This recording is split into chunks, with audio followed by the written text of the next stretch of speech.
Baking is one of my favorite things to do to relax and wind down. I love filling up my home with the aroma of freshly baked treats and sharing them with my loved ones. And there's nothing easier and tastier than this irresistible lemon blueberry loaf cake. Bursting with bright and citrusy lemon, it's loaded with tangy blueberries in every bite and topped with a yummy lemon glaze. I'm a huge fan of moist, flavorful cakes like this that have a healthy twist, so I can enjoy it for breakfast, as a snack, or for dessert. If you're new to baking, don't worry, this is great for beginner bakers. It comes together in minutes with just a bowl and spatula, so you don't need any fancy mixers. All you need is a loaf pan and an oven. While this recipe is filled with simple, wholesome, and nutritious ingredients, I'll also show you a few simple substitutions to make these even more nutritious and to use up what you might already have in your kitchen. As with most of my recipes, I've made this super easy to customize. Let's get into it. First, in a large bowl, let's combine our dry ingredients. We're first going to need some flour. While many cake recipes use regular white flour, you can easily swap it with whole wheat, almond, or oat flour as healthier options. You can generally substitute these at a 1-to-1 ratio by weight. A key tip here is to always make sure you're measuring flour properly. I suggest using a kitchen scale for the most accurate results. Or if you don't have a scale, you can spoon the flour into a measuring cup and then level it off with a knife. Just make sure not to scoop the flour right out of the bag because it packs together so tightly that you'll often use way too much. For this recipe, I'll be using oat flour. You can either buy this pre-packaged like this, or simply grind up rolled oats in a blender until it turns into a fine powder like this. Let's add 1.5 cups of oat flour to our recipe. Next, let's add 1 teaspoon of baking powder and 1 teaspoon of baking soda. This is for leavening to help our cake rise and fluff up. Let's then add a 1/4 teaspoon of salt to bring the flavors out. Next, we're going to add some sweetener. While many cake recipes call for regular white sugar, you can opt to use coconut sugar, honey, or maple syrup instead. Honey and maple syrup can be quite sweet, so you can scale it down to 3/4 of the amount of granulated sugar you'd otherwise use. For this, I'll be using 1 cup of regular white sugar since that's what I have on hand. Add that in and then give these dry ingredients a good mix. Then for our wet ingredients, let's grab a lemon and using a fine grater, grate about 1 tablespoon of lemon zest. Let's add that to our bowl. Then squeeze about 3 tablespoons of lemon juice using the same lemon. Add just 1 tablespoon of juice to our bowl while saving the remaining 2 tablespoons for later. Next, we're going to need some pure lemon extract. This is super important because lemon extract is much more concentrated than lemon juice, so this will give us that deep lemon flavor that often gets lost when fresh lemon juice is baked.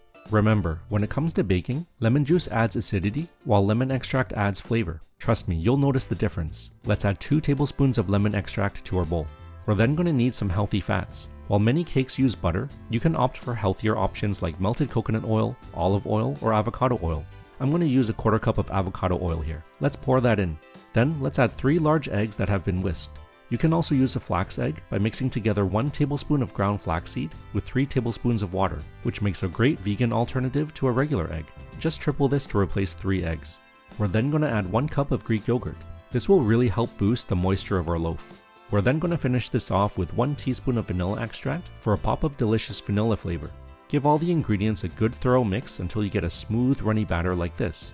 For our mix-ins, I'm going to add 1 cup of blueberries and 1 tablespoon of flour into a bowl. Give it a good toss. This will help the blueberries float in the batter more as opposed to completely sinking to the bottom. Let's add the berries to our batter and then give it a good stir. You can use fresh or frozen blueberries, swap in cranberries, or just exclude the mix-ins altogether to make a simple lemon loaf instead if you prefer. Let's then grab a 9x5 loaf pan. Spray the insides with cooking oil, and then grab a sheet of parchment paper to line the middle of the pan with. I like to leave a little room at the top of the paper to make removing the loaf easier. Let's then pour our batter into the loaf pan like this.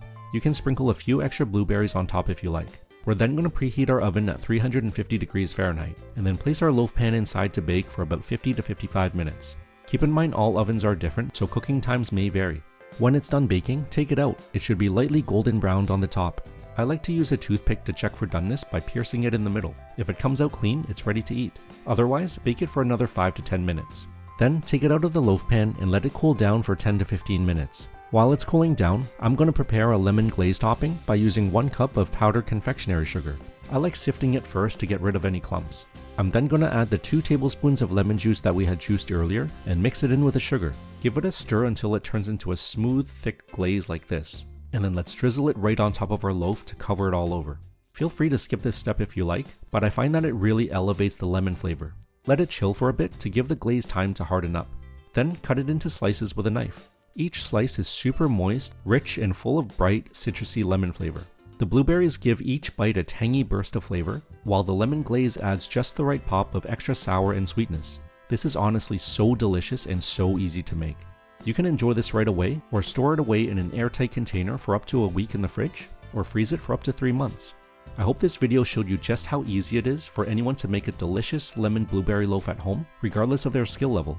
This is great for beginner bakers, and easily customizable to suit your own individual tastes and preferences. And most importantly, it's so delicious, whether for breakfast, as a snack, or for dessert.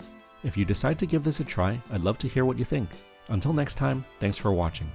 If you'd like to watch more, click here for another video. And if you enjoy my content, I'd really appreciate if you leave a like, comment, and subscribe to my channel. Thanks for watching.